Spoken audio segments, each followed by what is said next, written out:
guys, this is What If Deku Was a Pyronight Part 2.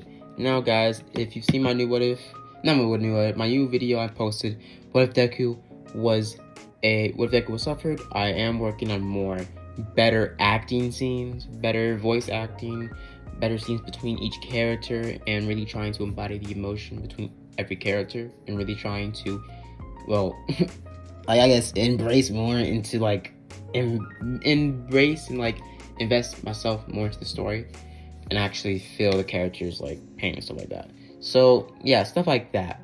Also, another thing is I am going to be focusing more on other content other than what ifs, because what ifs lately, majority of my views have gone down. Honestly, I don't really care about views, but I just want to do what makes me happy. So to be honest, I'm going to be posting a lot more different content. So I'm still going to be posting what ifs, but I'm going to be posting a lot more stop motions because I've been working on my Captain America stop motion.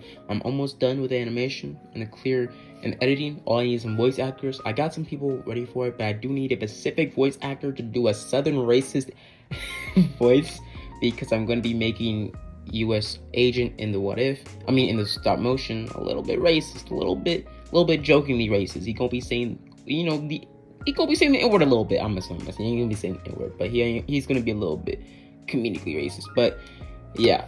Also, my video of Zoom is a certified menace. I'm gonna be posting a lot more content like that, similar to Cloud9 and his videos. He's a pretty good, YouTuber, and I love his videos. He's a really good YouTuber, and I really want to be someone like him up to his popularity. So I want to be like him. But yeah, so I'm going to be posting a lot more content, kind of like Cloud9, and I'm going to be posting a lot more stop motions and action figure content in general. Not now for this week because I'm down in San Antonio, so the only videos I can really upload are the videos I did similar to What If Zoom was a menace, Zoom is a menace, and the videos like that, and story times like that. My next video is going to be school fights and everything about them and how everything goes down. But let's dive right into this fan fiction. What if Deku was a Pyronight Part 2? I last left off where Deku would have fought against a hooded figure that slithered the way through the vents, or the manhole cover of the alleyway he was fighting, as Deku would have been caught off guard. Deku later that day would have woken up from his slumber, and he would have started on his way back to school. Him catching the bus and getting to the school at a pretty reasonable time. Him waiting in class and the class going similar the same. Now, last time I left off, Ochaku would have asked for Deku's number, as Deku would have given it to her, being flattered. As Ochaku would have texted Deku in the middle of class, saying how's your day going, and they would have started to flirt a little bit texting, but they being interrupted when All Might would have walked into the class, telling everybody they were going to do combat training, as they would have been told that Aizawa was out for the day, because during this whole class period, they were just in the class working on a test or a quiz Aizawa gave them on the board, telling them to do it in a written letter. As All Might would have told them enough of this and saying, you all are going to be doing combat training. The number one thing to a hero is to know when to fight, and to know how to win a fight and save millions and hundreds of lives. So we're going to be starting with combat training and fighting, as Akugo would have gotten really excited for this. As well, All Might would have told everybody to grab their uniforms, as he would have pressed the button saying the outfits, the clothes make the pros, as he would have told them to get ready, as Deku would have entered in a type of thing that he wanted for his hero costume, because he can transform into a Pyronight, and it doesn't depend on any clothing he's wearing. It's going to get burned off or covered up by his lava or rock body, but he does need some sort of fabric that will survive from that transformation, so he doesn't be butterball naked once he transforms back, if he transforms his whole body, because during the entrance exams yesterday he was only transforming parts of his body. So yeah, but we'll see how Deku would have gotten ready.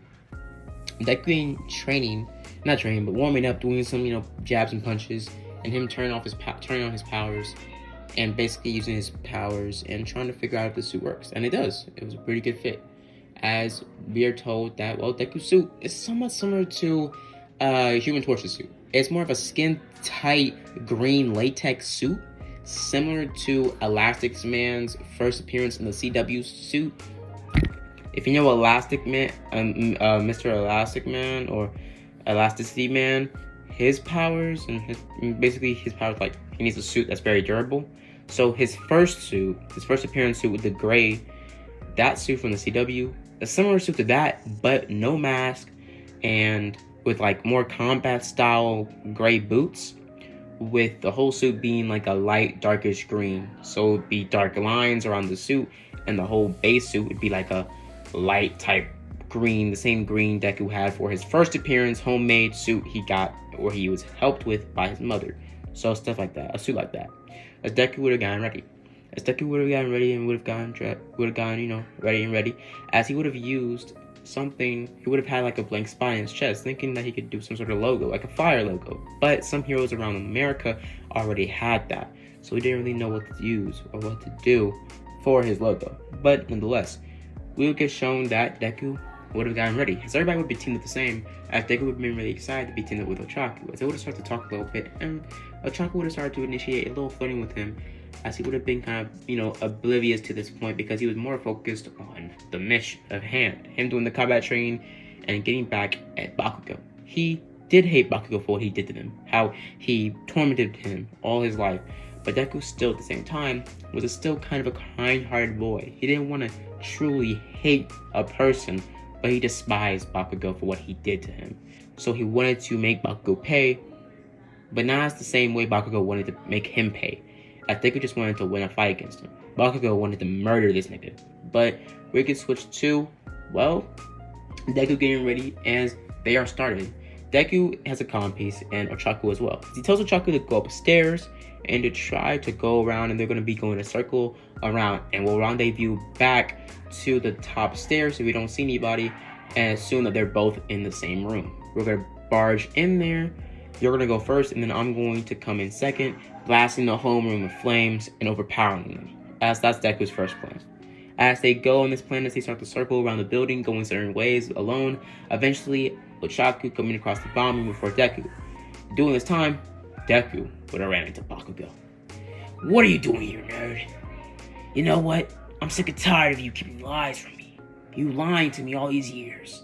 Thought you were quirkless. I wasn't good enough to know your true power? What you were hiding? Now I'm sick and tired of this bull. You're going down, nerd." As Deku, I'm sorry, Bakugo, but I never needed to tell you shit. As they would have started to fight. As they would have started to go hand in hand, doing a little bit of combat training, fighting, boxing, lunging, and basically just slap boxing each other, like straight up kickboxing, like knee, elbows, knee ups, like straight up just going wild, grabbing each other's heads and like elbowing them, or like knee slamming their heads, like shit like that. Like they were going crazy. Bakugo started to bleed a lot as he threw a huge explosion towards Deku. Deku absorbed the explosion and turned on his powers doing this, because they were still just fighting normally with hand-to-hand combat, as Deku would have absorbed the flames and would have directed them, or absorbed the heat and would have directed it back towards Bakugo, pushing Bakugo through a wall. As Bakugo would have gone up at him pulling one of his goblets, as All Might would have said, "That's going to kill him, stop." No, as Bakugo says he can take it, as he pulls one of the clips on his goblets as it launches Deku out of the building. Deku uses his powers to propel himself back into the building and body slamming Bakugo when he passes through the hole he made when he was blown out of the building. As Deku lunges on top of Bakugo and starts to pummel him with punches and punches and punches, it a little bit burning or like scratching Bakugo's face, because Deku has lava-ish fiery hands in his transformation, so he's fucking up Bakugo, deadass. He's messing with Bakugo, like Bakugo, he's dying, like deadass, like bro. Man, third degree burns on his body, for real. But it even makes it worse because he sweats nitroglycerin, or a nitroglycerin-like substance. So, like, it's making it even worse. Bakugo not having, like, super severe burns on his face that cannot be healed with time. He can heal and he'll be back good as new, but he needed to get out of the situation before he had permanent damage to his skin and his face. As Bakugo pushed Deku off of him with the explosion. He started to parade Bakugo with more fireballs. As Deku would have started to braid Bakugo with fireballs, thrown it. As they would have ducked for cover, because they were in a different. They would have ducked for cover behind two pillars, as they would have started to basically have a shootout, shooting each other with explosions.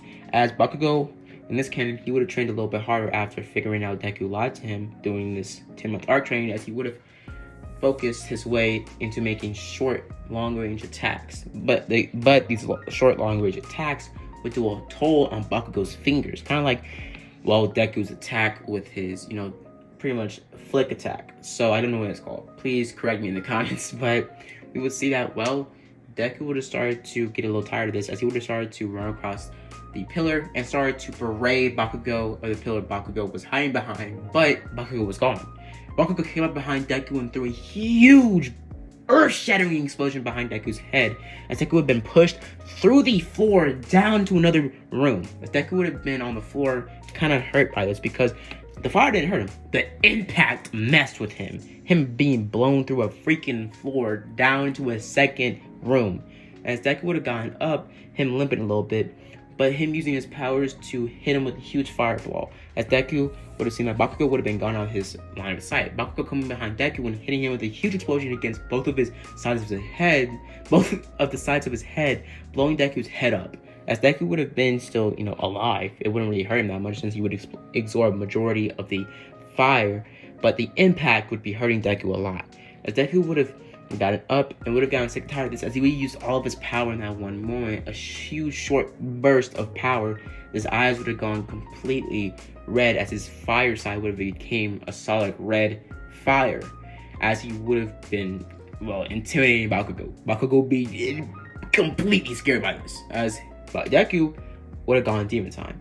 As we're going to go in more in detail on what happened to Deku, but Deku would have put his hands out and would have hit Bakugo with a huge fiery red explosion, as it would have hit Bakugo through a couple other walls and rooms, eventually him getting his head hit against a pillar, knocking him out cold. Bakugo being out for the count, being out like a light, as Deku would have been confused on what the hell happened to him, as Deku's powers evolved in that instance. But we would see Deku got back up and would have started to run up the building stairs, eventually getting tired and just jumping down the stair lineway and just flying up the stairs.